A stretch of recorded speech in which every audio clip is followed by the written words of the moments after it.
Hey everybody, thanks for watching and thanks for purchasing and supporting, and welcome to Leviticus.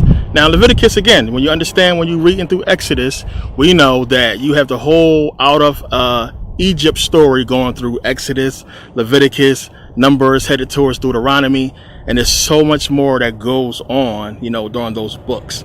Now, what Leviticus, all the rituals and everything we're going to go into and what we're going to talk about is basically a prelude to, the coming of Jesus. And we're going to get into all this is really deep stuff. If you read Leviticus, if you've read it before, it's basically talking about if you sin and do this, you have to sacrifice that. If you do this, you have to do that. And this is basically what it's getting into. This is what we have to touch on, and this is what you guys got to understand because it's really deep. So, we're going to get into this. So again, thanks for supporting and purchasing and taking the time to watch, and let's get into Leviticus. Sorry about the wind, super windy outside once again. It's tough to record with the wind blowing all crazy. So we're going to get into this. So, we talked about in Exodus how, Exodus was ending off. You basically have the establishment of the church. Now, we can get into everything else. We'll go back and touch on Hitler and all this stuff as we go along because it fits in so many different places. But you had the establishment of the church, them basically setting up, congregation, what's going to happen, the Passover, everything like that. Moses basically coming and giving the Israelites the law. So on Leviticus, again, since you have this guy that says his name is jealous, and he's a jealous God, which is crazy, you have what these Hebrews must do, what the Israelites must do if they break the commandments of God, if they break the laws of God. So now Leviticus is basically setting us up for the purpose and coming of Jesus Christ. So we're going to get into that, how and why.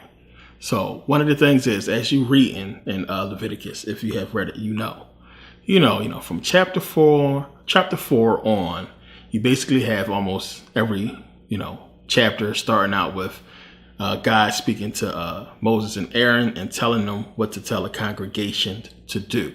So it's basically the same thing in modern church. You have pastors, preachers claiming to speak to God, hear the voice of God, and they're supposed to be telling us, the congregation, what God told them to tell us to do. So it's the same thing, again, establishing this whole connection, this whole church setup in Leviticus, Exodus as well. And that's what it's getting into. So then, of course, one of the weird things, not so much weird for the Israelites, is because they never really hear God speaking and, they don't really know. But, based upon what happened in Exodus and all the plagues and everything like that, they can tell that, this guy is real, he exists or what have you. But, for modern day congregation, we don't know what's going on with this preacher. It's ironic when you understand, the whole concept. You have this man talking about he spoke to God, and God told him this message, and this is the message he's, conveying to the congregation. But what you really have is the preacher. Whenever this preacher, decides to put together and sit down and think and come up with his sermon, it's him. He is God. That's his sermon he's coming up with to give to the congregation. So it's him, metaphorically speaking, our understanding we are gods is still giving you God speaking to the congregation, that preacher being God giving you a doctrine. But, it's a false doctrine meant to steal your energy to give it to the true God of this book, which we're going to get into. But you need to understand that concept. But it's crazy it's ironic how it all goes when you really start to understand what it's talking about. And we remember in Matthew 29:5, when it's talking about, many shall come in my name, saying that I am Christ, and shall deceive many. So it's giving it to you right there when it's talking about people coming in the name of Christ, saying that he is Christ, which Christ means, the king, the savior, the anointed one. So these preachers are coming and saying this dude in the book is Christ. And he said, this is what you need to know. He's coming, die for your sins and everything like that, and shall deceive many because, he's not. It's bullshit, which we all know. But, just to touch on that a little bit, Leviticus is really not what people think it is. Also, John 10:34, Jesus says, "Isn't it written that I said ye are gods?" So as I broke down and quoted the Bible on YouTube about us being Jesus, then you start to put together and understand that metaphor, which of course we'll get into. So the Bible is telling us, telling people, Christians, no idols, no graven images or what have you. Yet the Christians have crosses and, they pray to a man on the cross. They idolize this figure of a man. So the religion is centered around that. You also have the Bible talking about no worshiping the dead, no necromancy. But the religion is based upon people worshiping a dead man and calling forth a dead man and speaking to a dead man. So in all these aspects, Leviticus is important, really important. As I said, it's giving you the purpose and foreshadowing for the coming of Jesus or what have you. So before, Jesus supposed to had, been born and perform miracles, crucified and died for our sins. What is that about? Die for our sins. A lot of people never really figure that out because they haven't read the Old Testament. So when you go through the Old Testament, when you go through Leviticus, which we are doing now, it makes a lot more sense. So before Jesus supposed to have died for our sins, remember now, if you're a Christian, you sin, you could just say what? You can pray and ask Jesus for forgiveness. It's done. But before this, when you go into the Old Testament, when you go into Leviticus, as I said, when you sinned, you had to provide a sacrifice. There's a ritual that must be performed for each sin. You have all these commandments given by Moses, not just 10, it's more when you really understand. So when you break each one, there's a different ritual. There's a different sacrifice. Things must be done for you to atone for that sin. Plain and simple. Blood must be shed because you sinned. So you had all this bloodshed going on, which we'll talk about, happening in Leviticus in the Old Testament. And then later on in the New Testament, Jesus comes along and say, you know what? I'm just going to die. One sacrifice for all the sins of mankind from here on out. So as you go, you're going to hear about the tabernacle, of course, which the tabernacle will be like the church, you might as well say. The thing is, remember, Moses can't enter the tabernacle. God speaks to Moses from the tabernacle, and the Israelites can't enter because they already broke God's covenant in Exodus. So in Leviticus, they basically are getting, the instructions from Moses and Aaron on what they need to do to basically appease God for their sins, to atone for their sins by offering these sacrifices to God in replacement for them. So instead of them dying, the animal has to die in exchange. So again, no matter how you slice it, no matter how people put this, it's still crazy when you really seriously think about what it's saying here. Okay, so here's where that whole common sense thing comes in again, because you got to think about it. This is supposed to be God Almighty again. So God, is God under some kind of time frame, or is it rules he has to follow? What's going on? If it was ever possible for us to just simply pray to God and say, I fucked up, God, can you forgive me? If it was ever possible to do that, why would you have these people sacrificing goats and lambs and, mutilating these animals and spraying their blood everywhere? As you're going to read some fucked up shit in Leviticus, if you read it. Why have these people go through all these sacrifices and everything and eating animals and blood everywhere and all that? If it was possible, if later on you was just going to, have Mary give a virgin birth, so-called virgin birth, if he really did exist, and, give them powers, raising the dead and healing the sick and all that, walking on water, then to be crucified and supposedly die on the cross. All that, just so we can say, I fucked up, God, can you forgive me?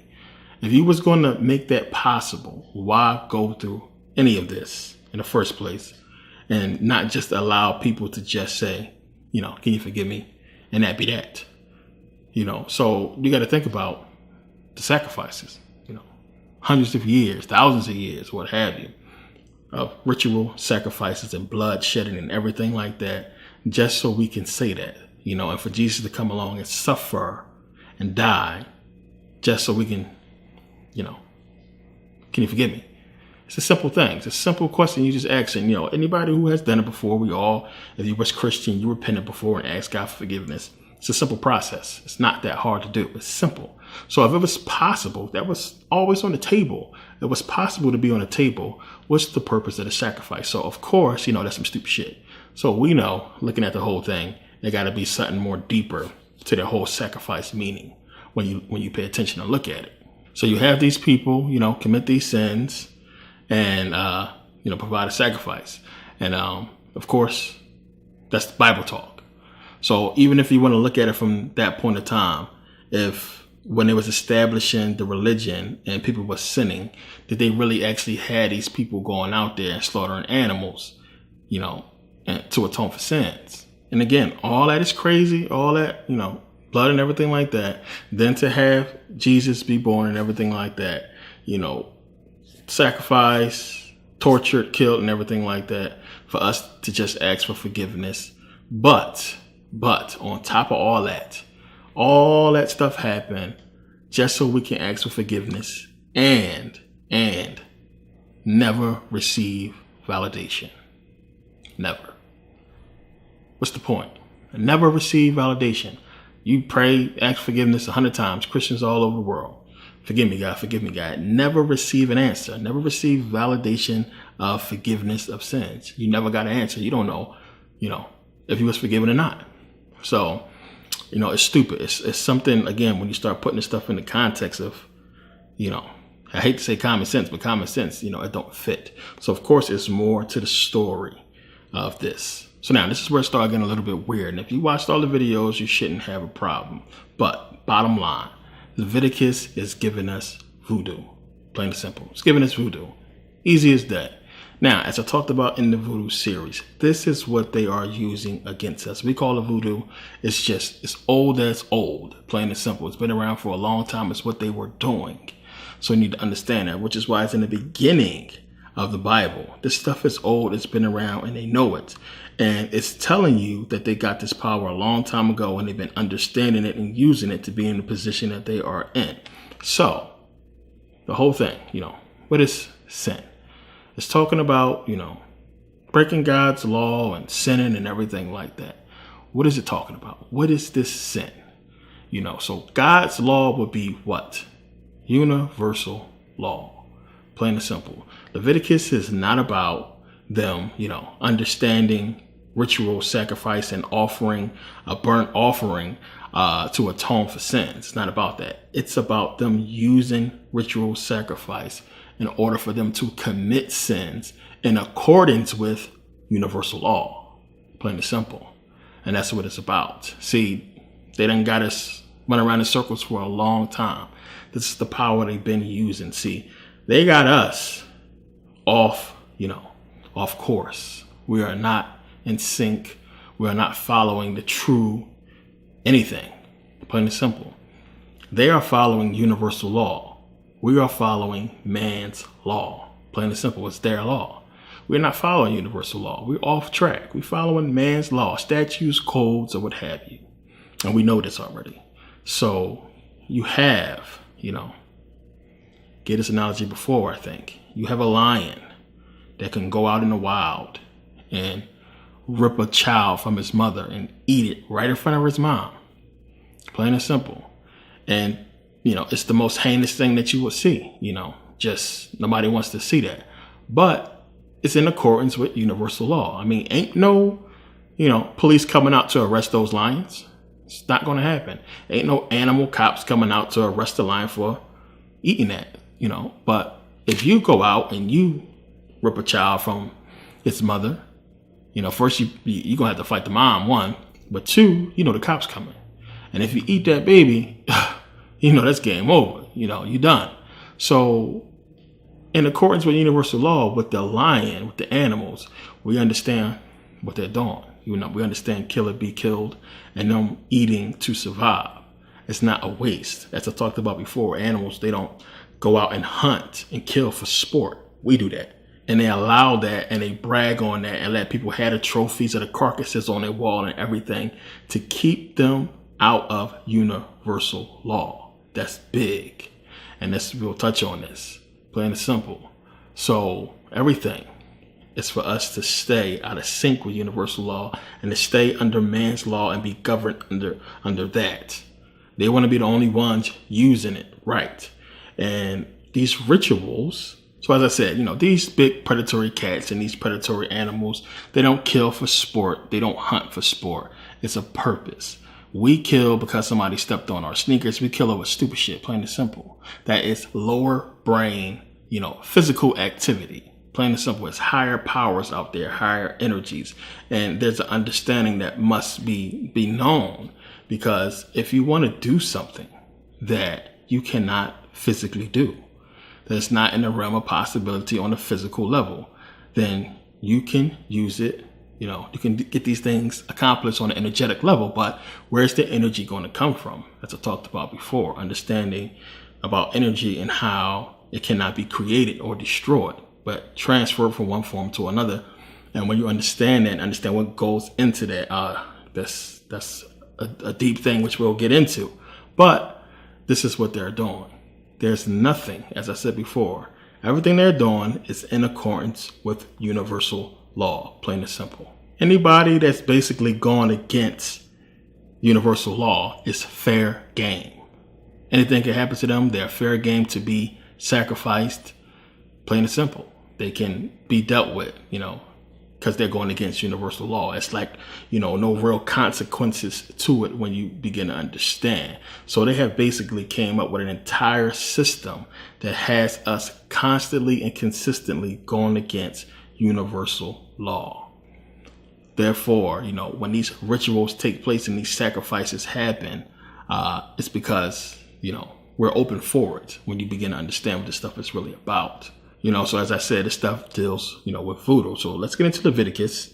And the Lord called unto Moses and spake unto him out of the tabernacle of the congregation, saying, Speak unto the children of Israel, saying unto them, If any man of you bring an offering unto the Lord, ye shall bring your offering of the cattle, even of the herd and of the flock. If his offering be burnt sacrifice of the herd, let him offer a male without blemish. He shall offer it of his own voluntary will at the door of the tabernacle of the congregation before the Lord. And he shall put his hand upon the head of the burnt offering, and it shall be accepted for him to make atonement for him. And he shall kill the bullocks before the Lord, and the priests, Aaron's sons, shall bring the blood and sprinkle the blood round about upon the altar that is by the door of the tabernacle of the congregation. And he shall flay the burnt offering and cut it into his pieces. Plain and simple. It's voodoo. So like I said, in voodoo, they sacrifice the animal. We've seen all these blood sacrifices before with the animals with voodoo. And we know they eat the animal. So it's telling you here, Leviticus 8, 30 and 32. So it says, And Moses took of the anointing oil and of the blood which was upon the altar, and sprinkled it upon Aaron and upon his garments. Just putting blood on each other. And upon his sons, and upon his son's garment with him. And sanctify Aaron and his garments, and his son's garment with him. And Moses said unto Aaron and to the sons, Boil the flesh at the door of the tabernacle of the congregation, and there eat it with the bread that is in the basket of consecrations, as I commanded, saying, Aaron and his sons shall eat it, and that which remaineth of the flesh and of bread shall ye burn with fire. Now Leviticus chapter 9, we go to 8 to 10, it says, Aaron therefore went unto the altar and slew the calf of the sin offering, which was for himself. And the sons of Aaron brought the blood unto him, and he dipped his finger in the blood, and put it upon the horns of the altar, and poured out the blood at the bottom of the altar. But the fat and the kidneys, and the caul above the liver of the sin offering, he burnt upon the altar, as the Lord commanded Moses. So now as you read through Leviticus, it's full of this. He talks to Moses, Aaron, tells him, hey, go to the congregation, tell them this. You got to kill this, do that. Now, as I'm going through these verses and as you read yourself and you hear what it's saying and how it's done, all you got to do is just look at Google pictures of Voodoo. Plain and simple. And look at what they're talking about here. What dipping the finger in the blood, spreading the blood everywhere, and what that's about. Plain and simple. It's basically what it's touching on. Now, as I said, it's spread all throughout Leviticus. And this is basically what the entire book, when you go through the entire book, every page, all through, it's basically this. Ritual, sacrifices here and there, what animals, how to kill them, what you're supposed to do if you commit this sin, so on and so forth. So, as I said, this whole thing is basically giving us a purpose and the coming of Jesus. Plain and simple. So you have these sacrifices, as I said, of the animals for sins. But this is Old Testament. We know Jesus, New Testament. So basically what it's essentially going to be telling us is these people have basically evolved from sacrificing animals. Plain and simple.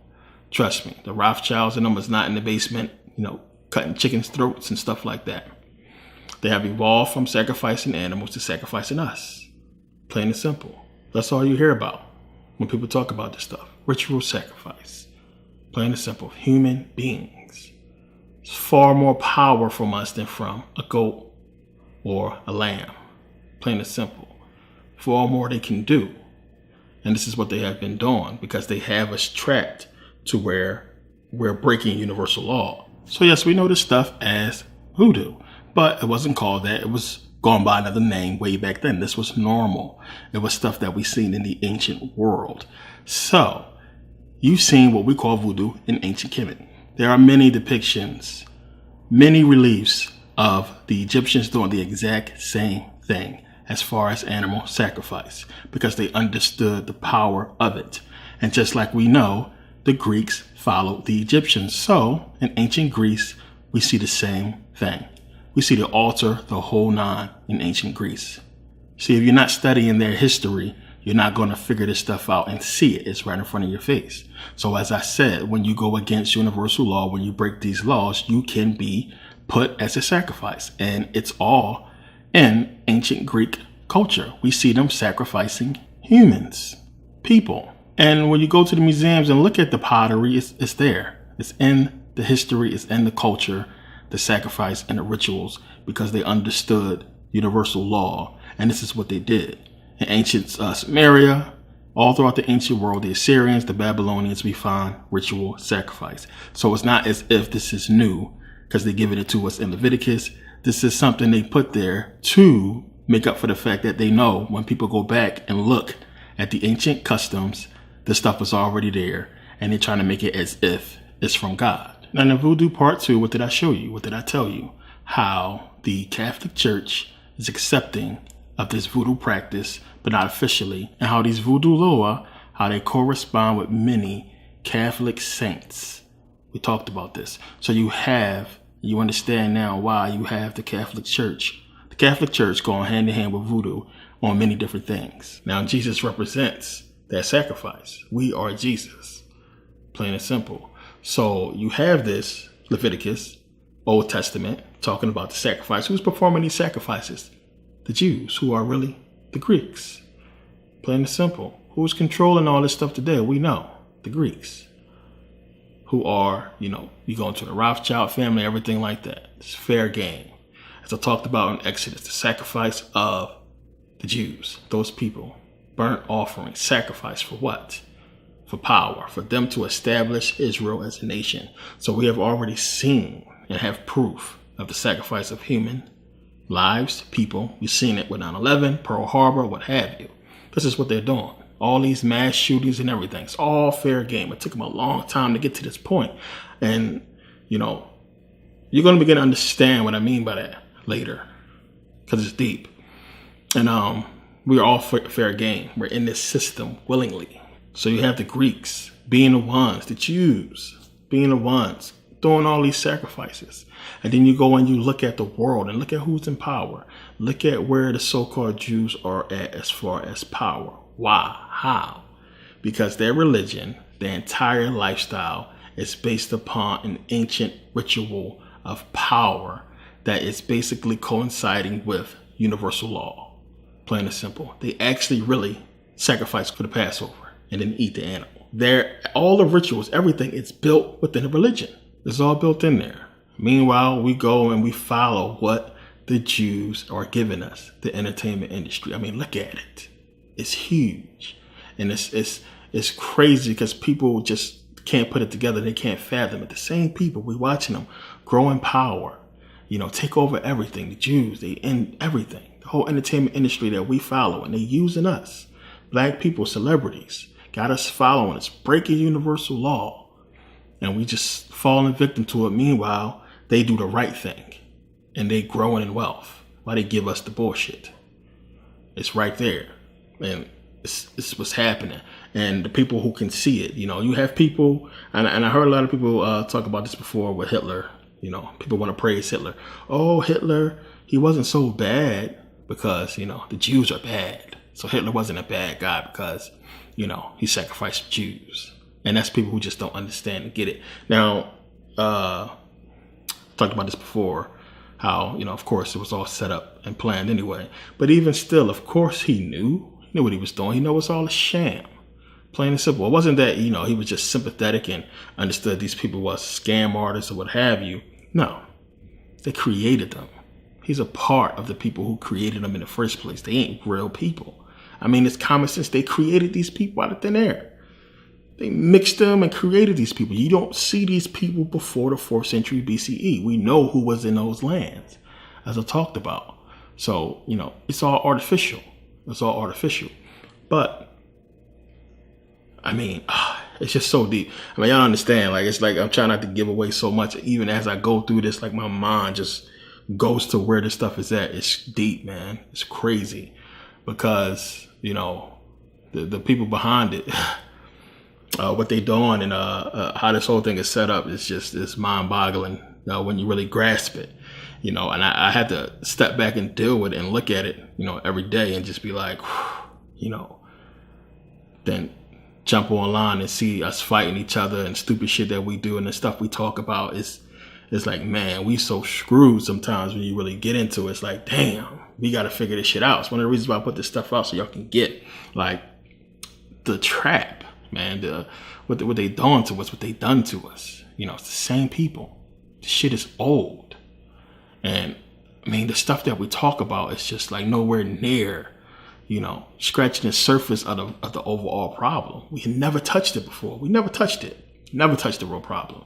We can talk about a bunch of shit that don't matter, caught up in the system that they gave us. So while we sitting here worried about celebrity gossip and, Nicki Minaj and fucking Cardi B and all that. What are we talking about? This is nothing. The stuff they gave us, the very people who put us in this situation in the first place. They're giving us this stuff. They creating the gossip for us to talk about while they take over everything. It's crazy.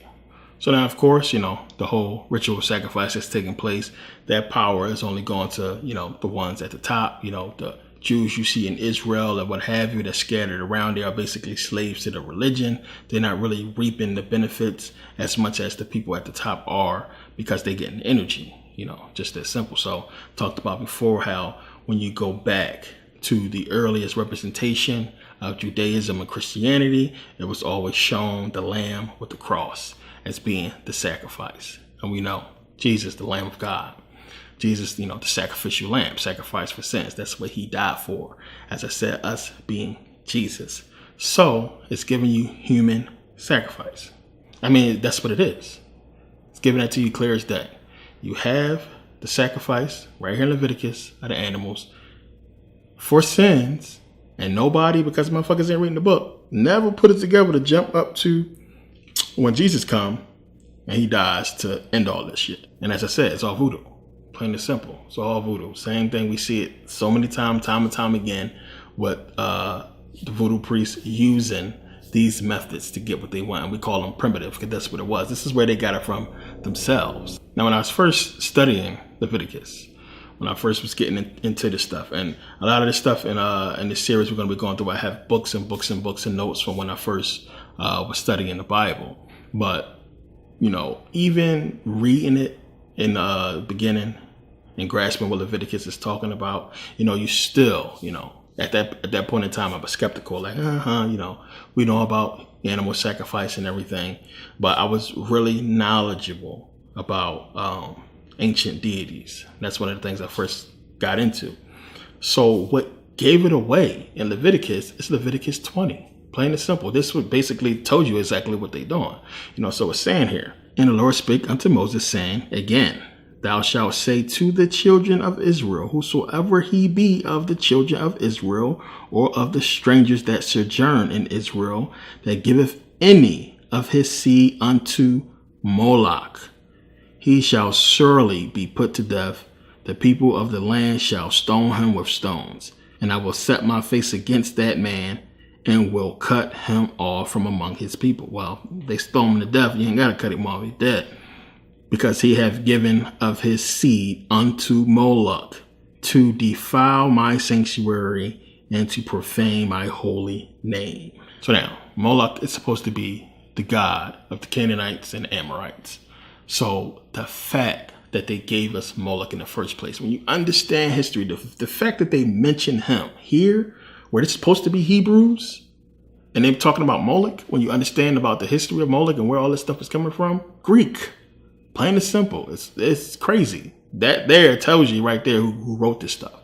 Oh my goodness, it's crazy. So the fact that they're giving us Moloch is a hint to everything. First of all, we know about Moloch and them sacrificing the babies. And again, to get into this, which we'll dig in this more deeper down the line, and understand, of course, the power that you get from that, and it's crazy. But the hint is there, with the Moloch reference and understanding about Greek mythology, and not just Greek mythology, I should say, the customs of the Greeks long before the Bible ever existed. So again, as I said, the worship of Moloch been around for a long time, long before the Greeks ever conquered anything, long before any type of Hebrew or Jew ever existed or what have you. So we know the ancient Egyptians worshiped the sun, and we know that the Greeks was following the ancient Egyptians, and they too, of course, was worshiping the sun and revering and venerating the sun. So Moloch represents the sun. So does Bel, or Baal, however you want to pronounce it. And they worship the sun. So what we had the Greeks do was basically combine the two and give us Moloch Bel. So we're saying here, child sacrifices to Moloch and Bel. All in all, the symbolic location and rituals similarities between Moloch and Bel suggest the two once isolated and region-specific entities were perhaps synthesized in Tophet sometime between 1000 and 500 BC. Moloch and Bel commonly found as combined deities after this date, as can be seen in the case of the Greek city of Palmyra, where they worship the sun god named Moloch Bel, as late as 500 AD. And after 500 AD, we start to see that stuff disappear. Those worship of a lot of deities, which we know, Constantine, we know a lot of the papacies and all of them went in and just, as it talked about in the Bible, went in and ripped out all the idols, all the worship, all the old stuff they was worshiping in all these different countries, they got rid of, they wiped out. So this stuff couldn't be traced back because they were stealing it. Plain and simple. They were stealing the stories, they were stealing it, and it's in the Bible. Stuff is in there. Now it says, even when you look it up, West Semitic sun god and messenger god worship primarily in the ancient Syrian city of Palmyra. Now, again, you go back to ancient history. Talked about this before. Remember, who was that who set up the whole Syrian empire, who found Syria? We talked about this before. Remember, this goes back to the Diadochi with with Antiochus and everything, them going into Antioch and going into Syria and basically establishing that place. Again, these are Greeks. This is what the stuff go back to. You got to understand, when you're doing the research and you looking and you start seeing Antioch or Syria, Greeks. Anytime before the 4th century BCE, in that area being established, it's talking about Greeks. Primarily in the ancient Syrian city of Palmyra, he was variously identified by the Greeks with Zeus and with Hermes, and by the Romans with Sol, which we know is sun. His name may have been of Babylonian origin, and he was considered the equivalent of the Babylonian sun god Shamash. Engravings on the 4 sides of a marble altar in Palmyra depicts the 4 annual stages in the life of Moloch Bel, symbolizing the yearly sequence of the sun. Most other representations portray Moloch Bel with Aglabal, the moon god. Now also here it's giving us the comparison, Bel and Baal, and the Baal of the Baalabek was without doubt the same sun god. Melech Bel, identical with him, were the fiery deities of Melechor of the Tyrians and of Baal Molech of the Amorites, worshipped by the Israelites. Jeremiah 32:35. You know, it's so many references we can give when talking about Melech Bel and about Baal and all that. Seen it in the Bible.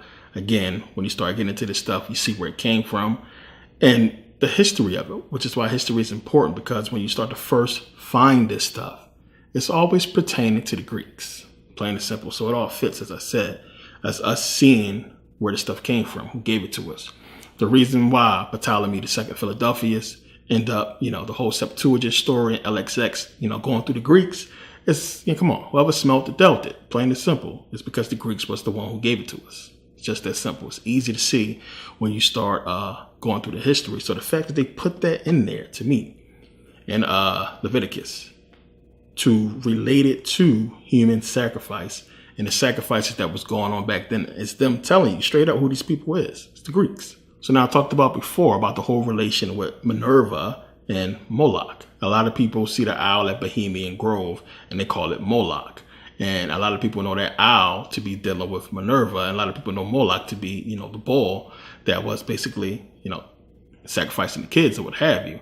But the thing is, it's one and the same when you really understand. We know the whole Minerva, again, dealing with the Greeks. Minerva would be, she's the patron saint of Greek fraternities. Delta Sigma Theta is one of the sororities that has as the patron saint. You see in the logo, they even have a Minerva circle in a fraternity, in a sorority. So we see this stuff, you know, again, dealing with the Greeks. All this stuff is going back to the Greeks. Stuff ain't, you know, they don't put the stuff there for no reason. They know what this stuff is going to go back to. At this point, they don't care, you know, but when you start for research sake, it's easy to see. Trace it all the way back to the Greeks.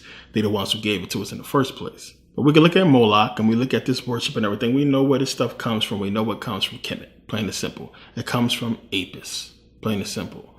Now, I showed you when I went to the whole Cairo Museum in Egypt, the whole statue of Serapis. Everybody knew about Serapis, and we know they got it from Apis, the bull. And we know the whole worship of Moloch and going back and dealing with the Greeks, it's just them, it's Apis. That's where they get it from. That's what they do. So when you read history of worship, this is for Apis. Skip down here. It says ceremonial burials of bulls indicate that ritual sacrifice was part of the worship of the early cow deities Hathor and Ba'at. And a bull might represent her offspring, a king who became a deity after death. Now, let me get into this real quick because I don't want to leave you guys out there hanging. So, I talked about this before, I believe, but you may have ran across some Hebrews that's talking about Dr. King being in the Bible. And this is where they draw that from. So when you understand about Molech, and you understand it's talking about a king here. Now, MLK means king when you get into this whole thing. And I'll show you here. So MLK means king. So a lot of people draw the MLK king from the name of Moloch and, you know, the bull, which represents a ritual sacrifice. And, you know, so MLK, you have King, we got Dr. Martin Luther King, who, you know, ritual sacrifice, the whole nine. This is where they get it from. So if you ever come across a Hebrew that's talking about this, this is where they get it from, just to not leave you hanging. This is where they'll say, well, Dr. King is in the Bible, but we know how they write things, and it's easy for you to make this stuff come true when you understand what's already there. And again, one of the reasons why they probably got the whole statue, no doubt King was a sacrifice. We all know that.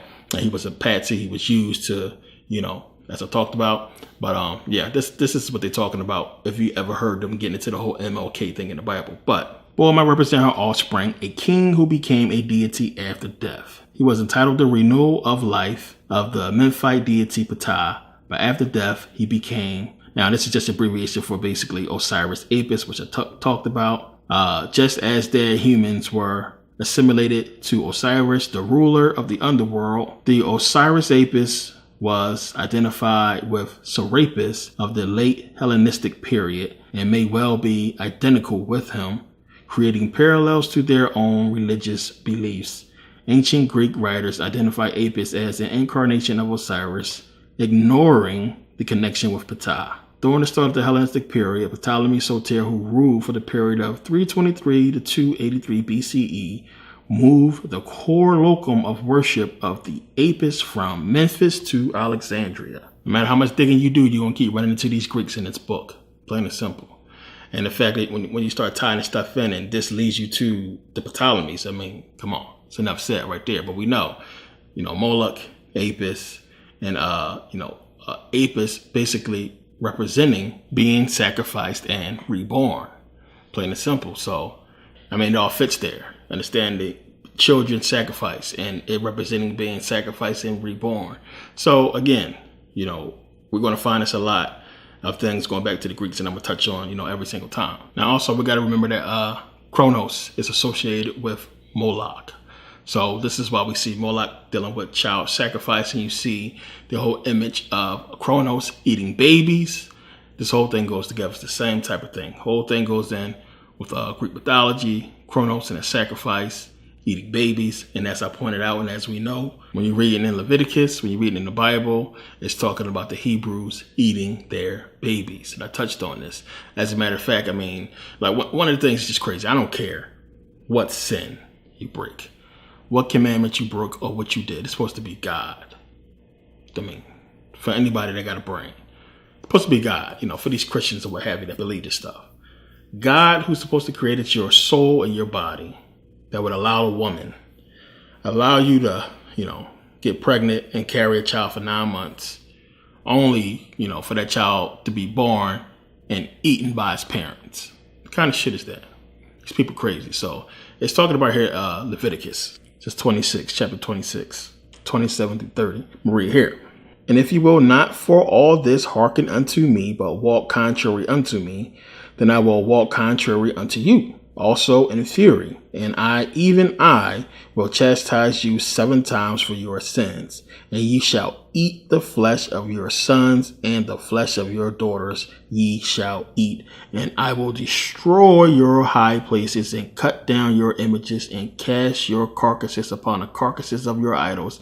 And my soul shall abhor you. Goddamn. It's crazy. It's crazy when you get into it and you start reading it. And this is the part of one of the parts of the Bible that a lot of people just don't read and don't see. I always tell people, there's so much crazy stuff in this book that's supposed to be from this rational God. I think if any Christian actually read the Bible, they would run. They'd walk away from it like, get the fuck out. This can't be right. And this is why a lot of people go into the whole corrupt Bible thing, because, verses like that and stuff like that just don't make no sense. And a lot of people choose to remain blind to it and delusional and just go with the whole thing as well as God. He can do whatever he wants, even when it's stupid and it don't make sense, even when it's evil and cruel and nasty. So, it's in there. So now when you start looking at the whole thing, recapping, you can see, it's just basically giving us history. And, for time's sake, it's a lot of stuff, I didn't want to really elaborate on too much and get into, which we'll come back and touch on as it's necessary. But, from Genesis, giving us the creation of the soul and the spirit, what have you, and the understanding about how the white race was basically infiltrating us and taking over.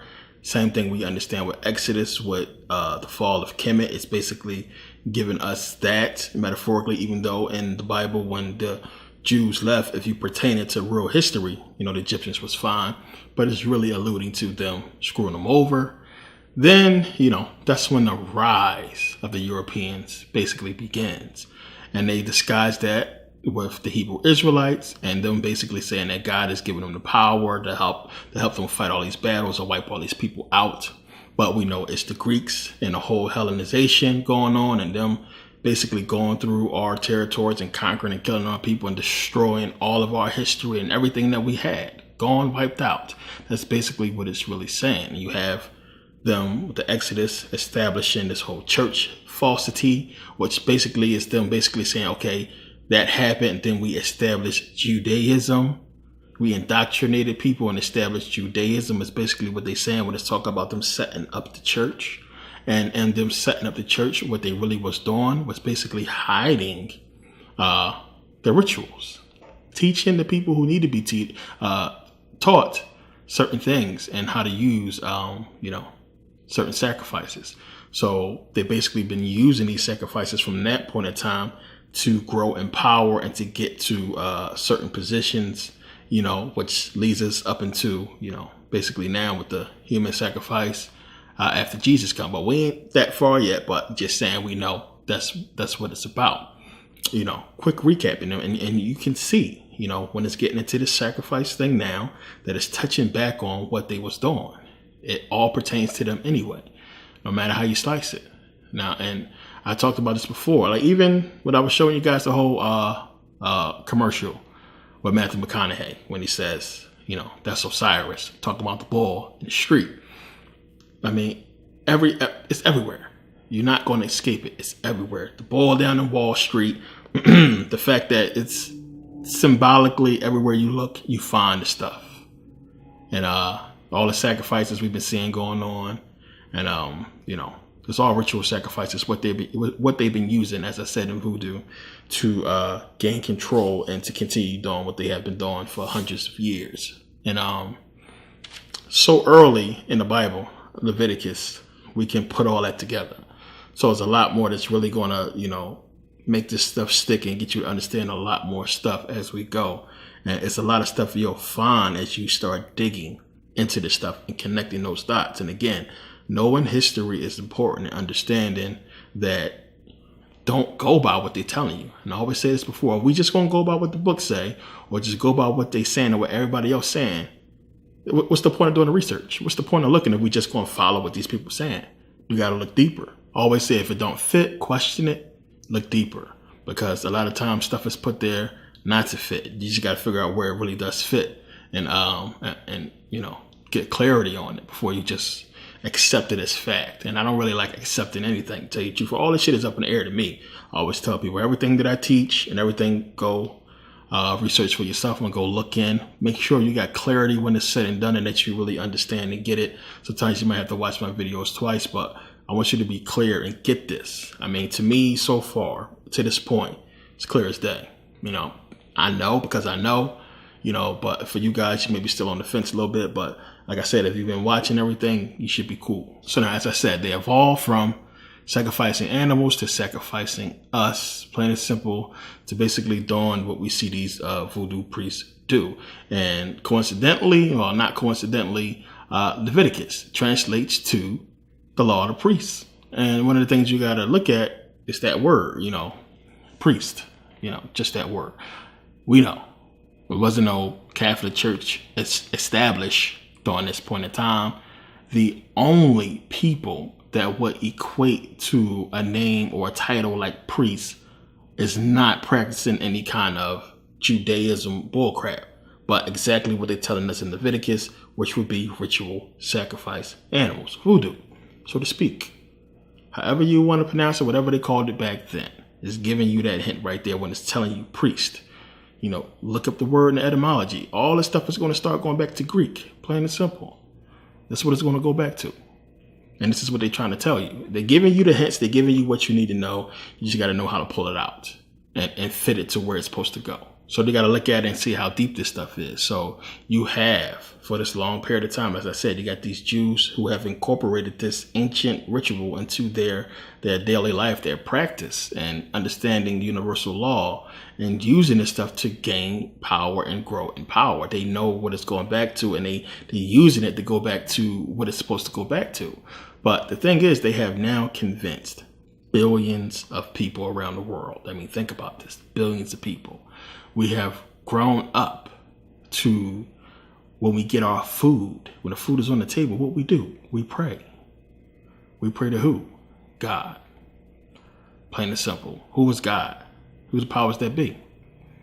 So that whole setup of that ritual is going back to them. So while you got these billions of people praying, that energy is going back to them in the first place. All these people holding hands and bowing their heads, praying to these damn Greeks, praying to these Jews. Plain and simple. And God, we trust them, nobody else. And people coming together, and it's just like the sacrifice of the animal. Animal has been sacrificed, and now it's being prayed over by people giving the energy away, to the system, to the powers that be. Billions of people all over, probably right now as we speaking. So they get it, they understand it. This stuff is not done for a reason. We've been trained. They smart. They know what they're doing. They know how this stuff works. And to us, it's, I don't know if I pray or not. So what? It's simple, stupid stuff to us because we don't understand energy. To us, it's nothing. A lot of people still not gonna really grasp what that means and understand why Hov wants you to put that whole Rockefeller diamond up. Why people want you to sing these songs and why they want you to attach your energy to certain things. Why this whole music industry is out there, they get it. TV, all this stuff, us giving our energy to certain things. And a lot of it is having us on the outside of universal law and open to sacrifice and open to a bunch of bullshit. Because we not in tune. We're out of tune like a motherfucker. We not doing things right. And that's the thing. And it's one of the things that, a lot of scholars touched on. A lot of people who really understand energy understand how out of sync we are and how we lend our energy to just so much garbage.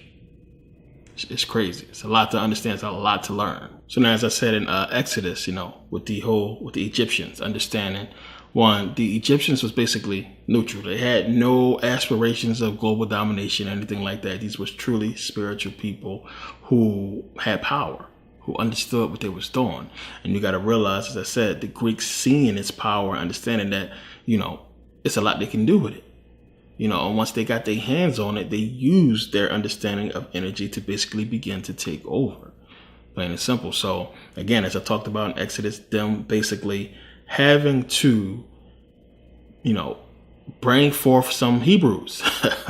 They need to produce these people at some point. You got to get the Africans out of here. We got to get these Israelites created. And as I said, it's a lot.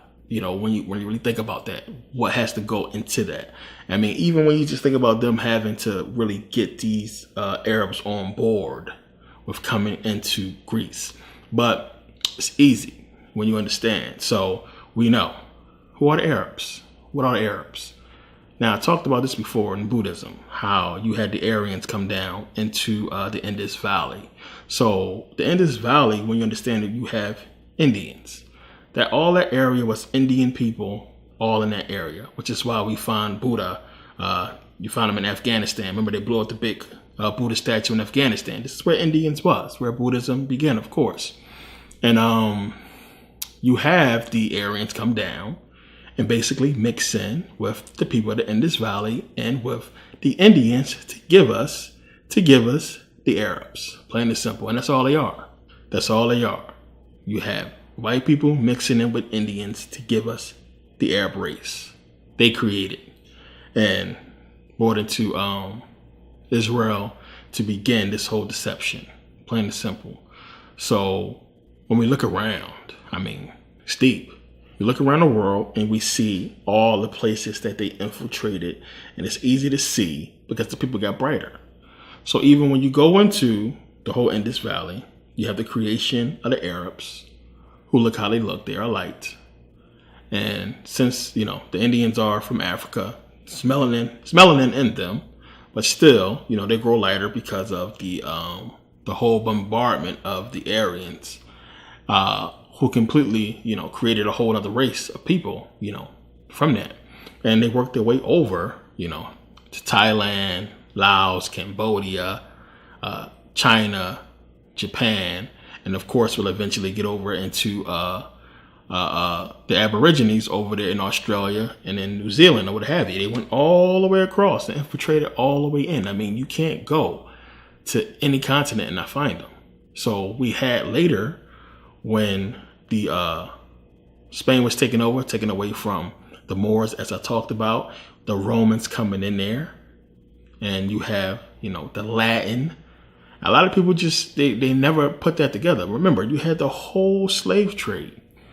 You have the Spaniards coming down into South America, mixing in with those people who were basically Africans or Aborigines down in South America. And then you had the Spaniards coming down, mixing in with them to give us, the Portuguese and Spaniard, which is basically, Romans, coming down into South America to give us the Dominicans and the Puerto Ricans. Plain and simple. They don't even know who they are. Mixing them with those people because of the slave trade and because of the, just the trade, the whole commodities trade or what have you, whatever they was trading, whatever was going down there to get. They was mixing them with those people, and that's where you get your Dominicans and Puerto Ricans. Plain and simple. And it's a global, just a whitening. And we see this mix, them mixing in with everybody to create opposition to us, the original man, and to confuse. Plain and simple. And they basically are at the forefront of these races of people. And again, it's one of those things where you got to look at the Chinese, you got to look at the Japanese, and look at these different races and say, what is it? So when the Bible is talking about God, they being God's chosen people, and we understanding that God is basically the powers that be. What is it talking about? It's something that they know, because at some point, as I said, these people all came together and agreed to wipe us out of history, even in their own countries. They came together and agreed to screw us. Plain and simple. We see the cover up. Now, as time passed, and really don't matter no more, they already got their foot in there, already accomplished so much, they don't care what history is leaked out, But we see, as I said, when I went to Thailand, I had to go into the museum to see the black faces and everything like that. But when you go into the ruins, it's there. They left their ruins. And when you go and look at some of these ruins, it's like, why they leave? It's amazing there. They left this stuff because they don't want the people understanding their history, understanding that they come from blackness, from darkness. So that was one of the things that they decreed, that these ruins is going to be tourist attractions. Y'all get out of there, get these people moved somewhere else. So they don't understand where they came from, and understand the history, that they was dark skinned. And we see all the statues and everything start turning white. And it's an agreement, as I said, that they had to basically whitewash history, and they all in on it for whatever reason.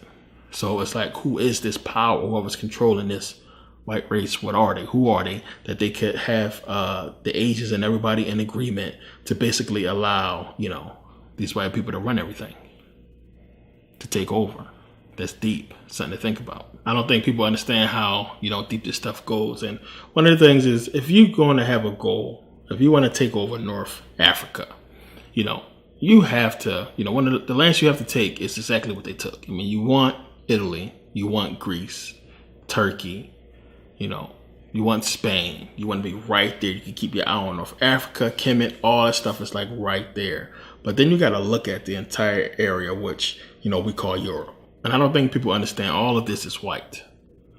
Plain and simple. You look at the Serbians, the Serbs and everybody in all these Albania and all these other countries or what have you, white. If they didn't speak and you just seen them, you wouldn't know what they was. Plain and simple. So it's a lot of them. It's a lot of territory, a lot of land that they took that was ours. And again, when it's going into these lands that's taken in the Bible, we got to understand that these lands, of course, was occupied by African people. The whole system there is just like the East Coast. I mean, you have a winter, you have summer. That's how it is. So winter and summer. Same thing up in Sweden. A lot of people say, hey, it's cold up there in Sweden. In South Sweden, where I live at, it's just like Philly. It's the same. It has a winter, it has a summer. Plain and simple. And it don't get much snow in the south. The north is where it gets mostly snow. So even that far north, where you go any more north from North Sweden, you in the North Pole, that far north you get a lot of snow, but even still they have a summer. And I showed you guys, if you follow me on Instagram, I showed you guys where it's 24-hour sun from the end of June to like the end of August, where the sun is out all day, 24 hours. It acts like it's going to go down and it comes back up. So it's always sun. So, these lands, this stuff. And it's almost as if, when you get into Genesis, it's talking about, almost as if it's telling us these people have been made. These people have just come out of nowhere and just start taking over. And you got to look at this and understand. So I talked about before on the videos on YouTube how they come from us. And I talked about, the whole genome sequencing and how we could just look at ourselves and see that, of course, we got some damn chimpanzee, some ape DNA in us. We share genes with them. There's no doubt about that. So on that same sense, I haven't seen a monkey evolve into a man. I have not seen it. So we know somebody had to do something, some kind of splicing, some kind of genetic experimentation to create us with those genes that we have from monkeys and platypuses and possums and everything like that. That is a fucking experiment right there. So on the same token, we got to look at it and understand that something was done to us for this mutation to occur. Now, we can't say the same thing and say we don't see black people turning into white people, because we see it. We seen black people have white folks, so we can't say. But something is done for that to happen, that for, millions of years, nothing but black. Then all of a sudden, we basically give birth to our enemy. And, this is deep. We're going to get into this down the line, where that all fits, because this is crazy. It's too much to get into right now. But again, we could trace this back. We can start getting into Leviticus, but it's not so much we need to really dig into Leviticus. It's the same thing with Exodus. Exodus giving us the law, yada, yada, yada. Leviticus, when you go through it, if you have read it, I bullshit you not, get your Bible. It's just talking about, if you do this, sacrifice that. Blood here, splattered there. Aaron, Moses, tell a congregation. There's not too much we need to really get into as far as just reading through it, which you can do yourself, but in understanding what this stuff is pertaining to, as far as what they used, what they was using on their rise to power, which is the sacrifices and energy, and being in accordance with universal law. So to me, in looking at it and understanding what's going on, it's alarming when you look at history, look at what's going on. As I talked about before, with these African countries having, presidents and constitutions. Anytime you see that anywhere in the world, it's a part of the system. It's dug in. So we're seeing this stuff. But, you just also see the spreading, all over the world of, just them taking over. White folks everywhere. You travel as much as I do, when the airport is crowded, it's mostly white people dominating more than anybody else. White people and Asians. So you see more than anybody else, very few melanated faces. And that's deep. That's crazy. Man, if you watch HGTV, just watch HGTV. They have shows like Bahama Life and Island Life, stuff like that. And you just see, every episode almost, white people moving to the Bahamas, moving to the Caribbean, just crazy. Just moving into these different islands and taking over. And same thing where you have House Hunters International, them moving to different countries all over and just moving and traveling to where they have created a system that leave us, melanated people, black people, stuck. We can't travel. We can't go and spread out like they are. And that's by design. So when you look at all these different places, it's like, if you white, you can basically seem like they can go anywhere, set up shop, and nobody says nothing. It's like they have this privilege to just go and do anything, anywhere, and we can't. We can't, live in certain places, be in certain places. Rules and regulations, all this stuff set against us. What's going on? It's so deep. And then, we can't look at it and get stressed out and feel some type of way about it. We need to understand why, because that's fear right there. That's what it is. When you have so many roadblocks and walls and so much stuff, they're constantly bombarding us with so much shit to keep us down and hold us back. Why? For what? What are they scared of? We don't get an inch. Why? As I talked about, they understand, they know if we get a hold of this shit, we never losing it again. We ever wake up, it's game. It's game.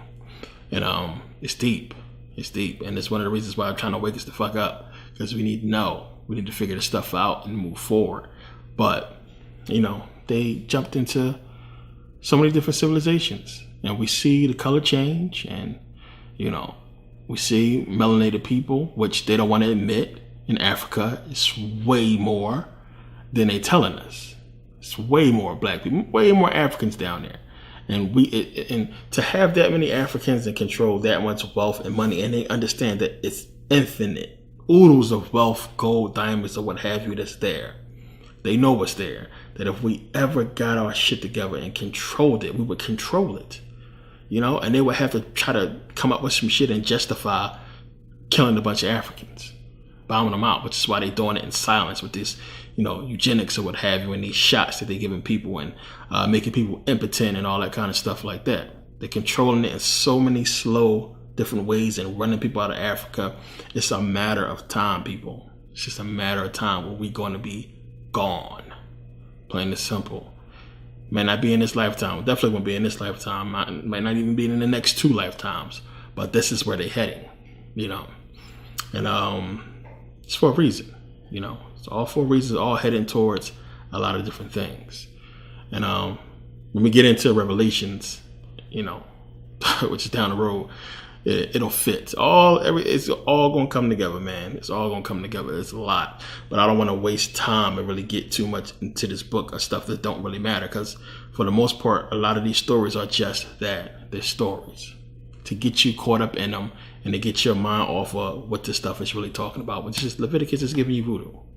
Plain and simple. It's easy as day. Don't really got DVDs on voodoo. Don't really got to get into it too much here. But that's what it's talking about. So, when you start talking to these Hebrews and, these Bible believers, one of the things that they have to do is keep you in the Bible. That's why they'll never want to go outside. As you see here, we're going outside the Bible. This is how you break it down to figure out what it's really talking about, is to go outside the book. The Hebrews and the Christians want to keep you in that book, keep you in the fairy tales, plain and simple. They want to keep you in it. And one of the things, as I talked about in the video on YouTube, is really understanding what this whole power and energy thing is about. It's deep. So to really, and we're not going to get into it too deeply here, but later, but, to get it and understand, what this energy transfer, this energy is about, what's going on, and to understand what the ancestors is really about. I always get a lot of questions about that, and a lot of people are confused because, one, you have to just really ask yourself something. A lot of people believe that we just talking to these, like when somebody die, they die and they soul is just out there somewhere waiting for us to get in contact with them. And you have a lot of these medium shows and a lot of stuff to basically really thank for that bullshit, because that's what it is. People that's telling you that fairies and spirits and everything that's out there and all this stuff like that. And a lot of people want to believe it, but come on, if you're going to believe all that stuff, you might as well be a Christian. If you want to believe it, if you want to believe it's fairies out there and these spirits that's out there, if you want to believe that these fairies and spirits are our ancestors, you might as well be a Christian. You might as well be religious, because you got to understand, one, if we're talking about this power and people getting in contact with these spirits, because this is what people is going to tell you, got in contact with the spirits and, spirits told me this. Okay, well, how come the spirits ain't fixing this shit then? If these the spirits of our ancestors who was basically duped by these people, fix it. If they got the knowledge and know-how, give us the information, help us out, use your spiritual powers to help us in somehow, some way, but nothing. And half of the time, most of these people that's talking to spirits ain't got shit. They have nothing. They don't got nothing. So how come the spirits ain't helping you, that you broke and you need money? So who is these spirits that you supposedly have contact with? So you have to understand, what that's about and what the ancestors and this energy and everything really is, what it pertains to. And it's you. As I always told you, if you follow my videos and follow what I talk about, it's you. It's always been us. You can take it back. Just take it back to the matriarchal society, as I talked about the women being here first and creating themselves first. So that mother creating that first child and her transferring her energy, a portion of it, which is infinite, into that offspring. Remember, can't create the energy. You can't create it. Can't be created, can't be destroyed. Only transferred from one form to another. So when that baby is created, it's just transferred. Your energy into the child. Boom, here you have the child. Features like the mother. It's the first hint. Second, traits like the mother or the grandmother or what have you. That's the second hint, that it's the same energy. So if you go by the whole notion of spirits and fairies or what have you, Where's that energy coming from? If you're going by that notion, that's saying that every child that's born, a new energy is created for them, when we know that's not possible. So when we're talking about ancestors, it's us, because those energies are linked. Plain and simple. We've all seen the stories of kids, 6, 7, 8, whatever, what have you, having memories of past lives, having memories, being able to tell people who they was, how they was killed, and who killed them, in the past life. And they've been validated. Go back to the Buddhists, I should say. I talked about in the Buddhism series, how they do the rituals, the whole Tibetan monks, how they do the rituals where the child goes and picks, the items of who they was in the past life. So when a child is born and they start resembling traits of somebody who passed around the time that, they came into existence, they say, you know what, the child reminds me of such and such who passed, and the time adds up. So in order to tell, they do that little experiment where the child goes in and picks certain items. So what is that saying? It's telling you that that energy has crossed over and made it and been passed, into a new form, a new child. So it's not new energy. So excuse me, to have people believing that it's these spirits out there that's our ancestors and everything like that, just trapped somewhere in forests, and they just sitting there and people trying to communicate with them, that's retarded. A lot of people got that whole thing from Avatar. So with Avatar, remember, they had them connecting with the trees and getting the information from the ancestors, what have you. But a lot of people didn't get that metaphor, what it was really saying. A tree, what is a tree? You have a family tree. Plain and simple. You have a family tree. You have a tree of life. You have, your spine. You have your energy, your bloodline. All this stuff is all metaphorically talking about you, family. That tree is all connected. All of you are connected, all on the same tree. Plain and simple. It's all you. So, different physical forms, but all the same energy. Plain and simple. So you should be able to communicate what, your past energy. It was your energy at one point. So the whole point is to tap into it. Now, here's the thing. Here's the kicker to all that. And this is a little bit deeper. We shouldn't get into this now, but yeah, we can talk about it. But the kicker to that is to understand that who is it that we really need to be contacting as far as ancestors? That's the issue. What I mean by that is, anybody who you would try to communicate with as far as an ancestor or a relative in, our generations, what do they know? What information do they know? The energy was passed down to you. The knowledge was passed down to you. And they never got that knowledge on how to transcend. So you can only get but so much information from, if you could, conjure up that energy from yourself. Which is, damn near impossible to do, hard to do for people who don't really understand, how to do it. So for some of us, we naturally inherit things from our parents, grandparents. Somebody might say, okay, you look like your grandma, or you can sing like your grandma, or you can draw like your grandma.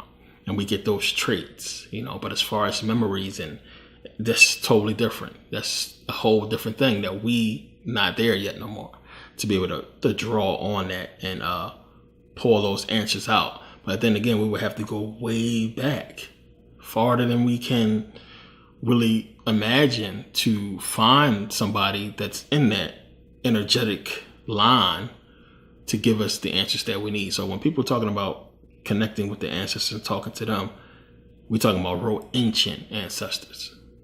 We're talking about, beings who, if they have the answers, we shouldn't be able to connect with them. Not in this life, not here. I mean, it shouldn't be possible, but they know it is possible. They understand that it's possible. They understand that we have the potential to do so, which is why they're trying so hard to keep us from understanding the process of doing it. I talked about this with the ancient Egyptians. Remember, as I said, when it came up, when they was beginning their journey from Ethiopia up to Kemet, and I said those pyramids was already there. But remember, where did they get the notion to do it? Where did they get the notion, the idea, the know-how to go up to Kemet and not only, go there, but then begin to reestablish these dynasties and these amazing things they did? Again, remember, the pyramids was there when they got there, but you still got to, if you ever been to Kemet, you still have to look at the other unbelievable things that the dynasties built. That's amazing that we still can't really replicate to this day. So they was getting that information from somewhere. So they was at some point they was in contact, with the ancestors. And it was in contact because, it was them. They was understanding this information. And understanding this energy was to them as normal as them just having a thought. And them being able to know and understand the process.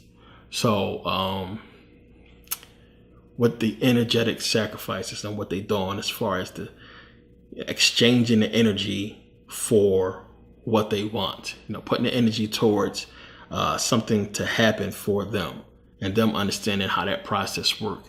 That's what they doing. And it's probably a more deeper or more advanced process to the whole thing that I don't think they can do. So they have figured out other ways around it, which is why we start getting into this whole science thing, because that's basically what it is. Who's the scientists? Who's the eggheads? These people using science. It's almost like an abomination of them, splicing nature and their own little concoction to get something out of it. So since they can't do it naturally, science is the way they go. Physics, science, what have you, is what they're using now to do these things that they can't do, but only a melanated person can. So, getting back into Leviticus. Leviticus basically ends with Moses, finishing up the commandments and the laws and the rituals and what they need to do if they break the laws and everything like that. As I said, it's really not much more to really get into. When you read the Leviticus yourself, you'll see it's just sacrifice this, do that. Aaron's sons dying basically because they went against God's commandment and they burnt up or what have you. So that's like the only crazy thing that happened. A couple other things, but not really nothing esoterically that we really need to be getting into at this point. A couple things we're going to go back into later that's going to fit and you'll see. But for now, no, we good. So, but want to touch on that part and not really elaborate on it too much more with the whole voodoo thing because it's going to be coming up where it's going to fit more.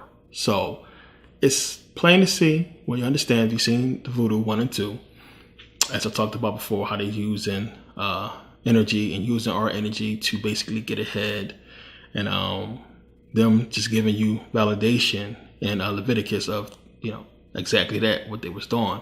And again, as I said, them foreshadowing and giving you the purpose and the reason for Jesus and his coming, and them basically saying how he's switching from the sacrifice of animals to the sacrifice of human beings. It's all there.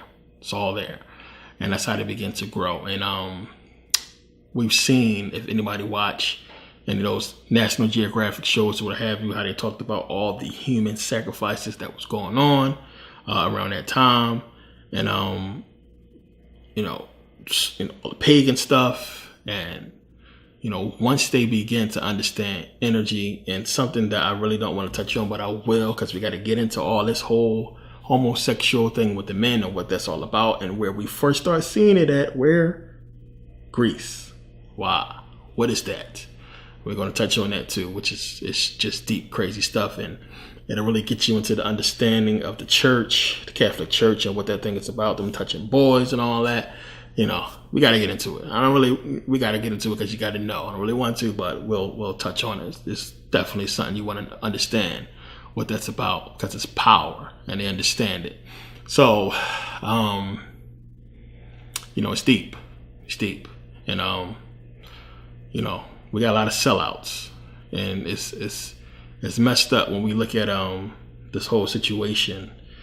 And as I talked about with the whole entertainment industry and who's controlling it, and that these people have been controlling us and have been at the forefront of our downfall and have caused it, the reason for our oppression, and how we work for them.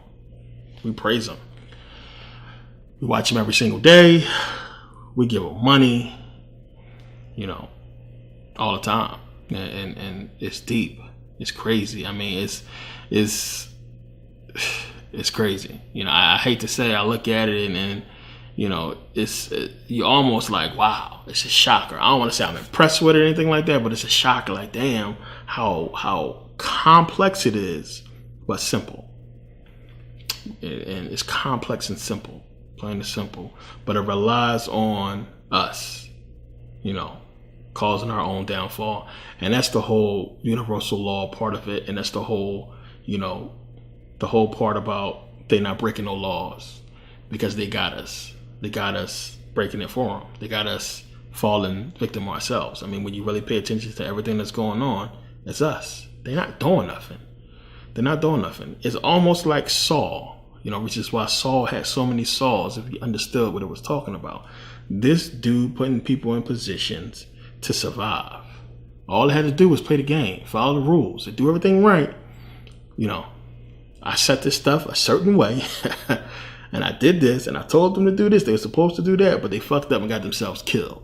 And that's basically how he was trying to justify it as, this is a game. If they play the game right, do what they're supposed to do, don't be greedy, don't do this, then they'll live. And if you watch all the Sauls, you understand it's basically how it was. But a lot of people let the human kick in, and they end up, dying. It's the same thing as I said with The Walking Dead, same type of system. It's easy. The whole thing should have been wiped out. Everything should have been fixed by now with Walking Dead. But what's causing the downfall of the people? This whole human nature thing.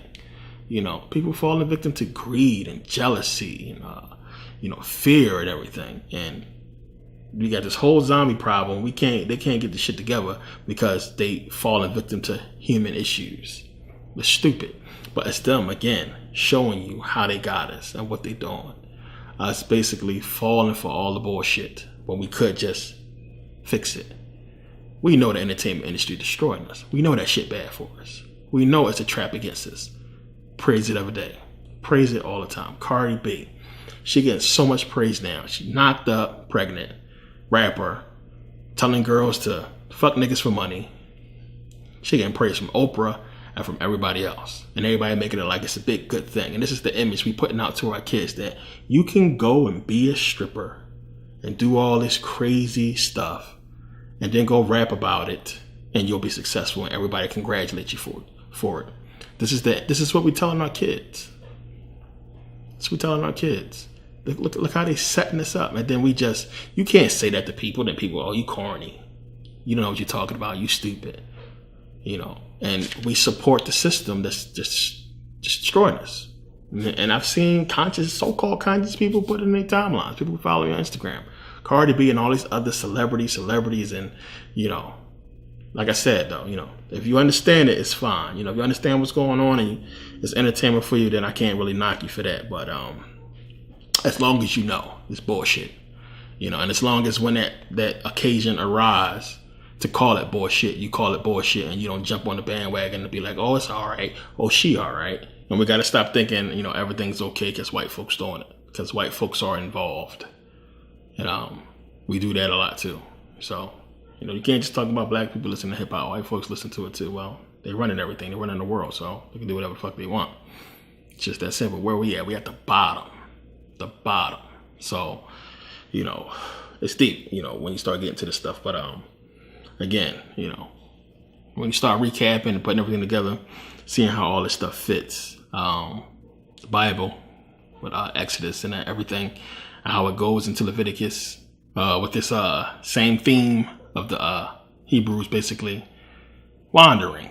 So we know they're going to wander for 40 years or for however long they wander, and eventually end up where they're supposed to be at, and we're supposed to somehow ignore the absence of the Egyptians during this whole time, and them possibly looking for them after what happened.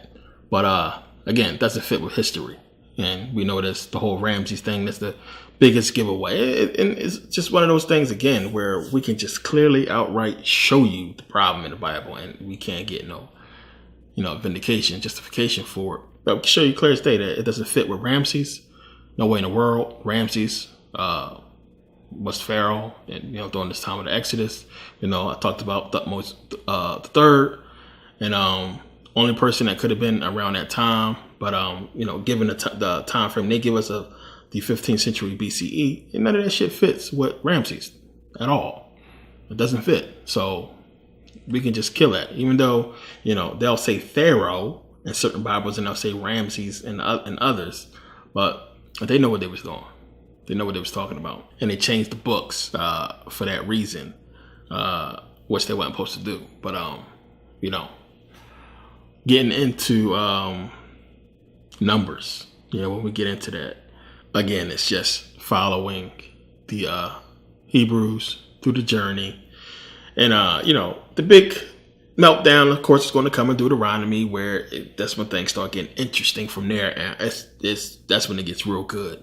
In Deuteronomy, we start putting all this stuff together, more so pertaining to, what happened with Jews and history and slavery and everything like that. I mean, it's all there. Deuteronomy was the one that they changed. As I said, it's not the same as the originals, which we'll get into that then. But again, I want to thank you guys for purchasing, getting into the series. And it's a lot, the beginning is, easy, plain to see.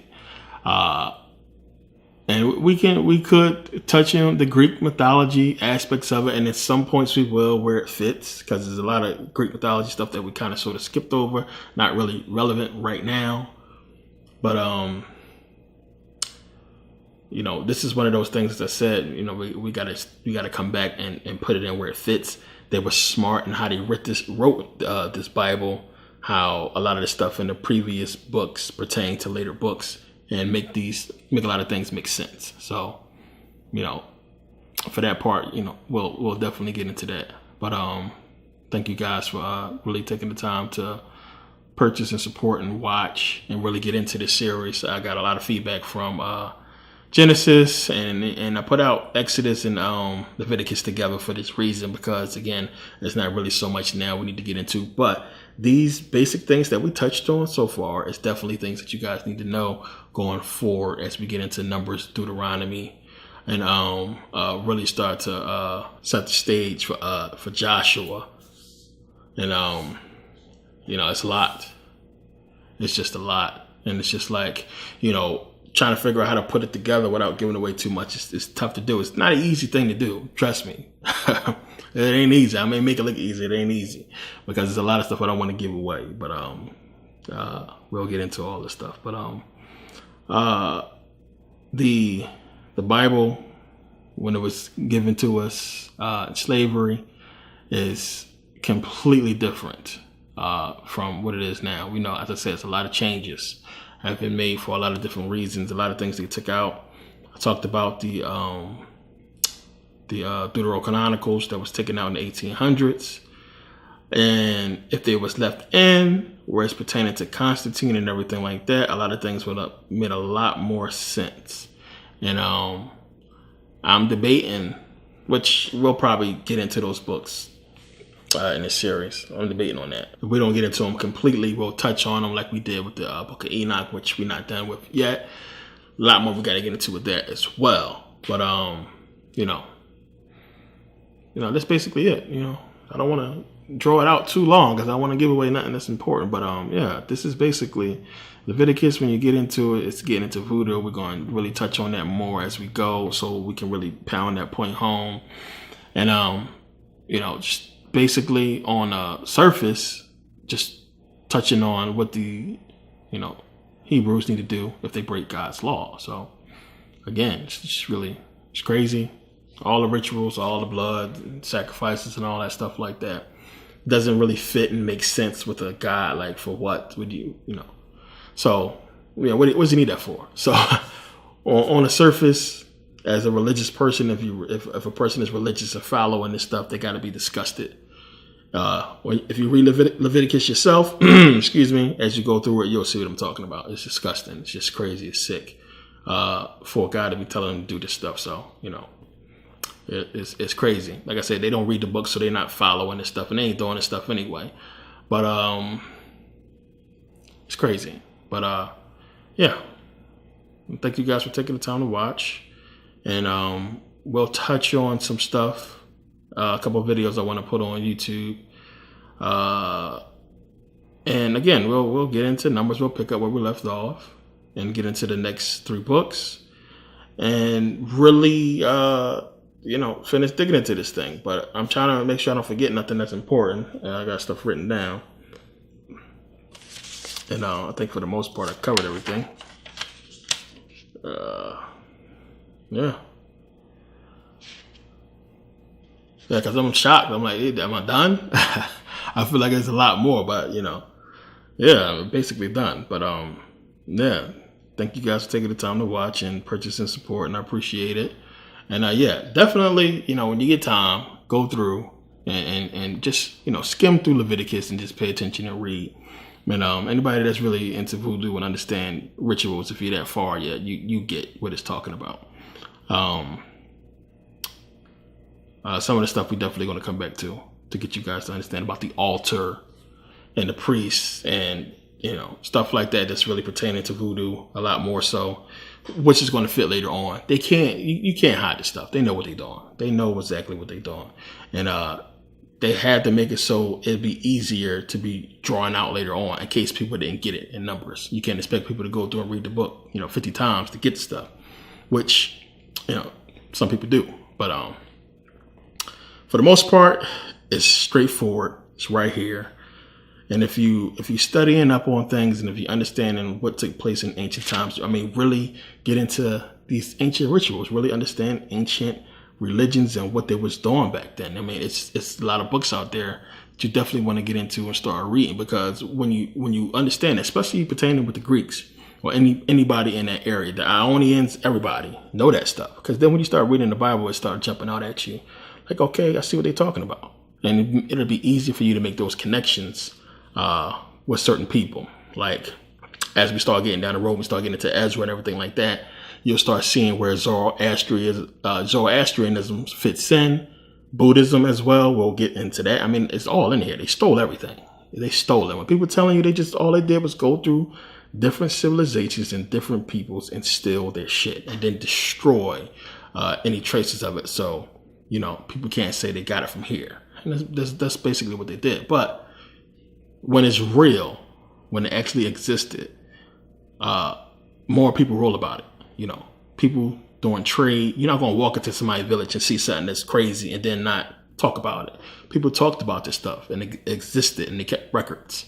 So, and some artifacts survive and a lot of stuff has been found. So when you see all this stuff, they can't hide everything. Then, it gives validity to you being able to bust this book open when you can't find the actual proof. So definitely be digging and be looking out for stuff like that. But, again, thank you guys for taking the time to watch. See you next video.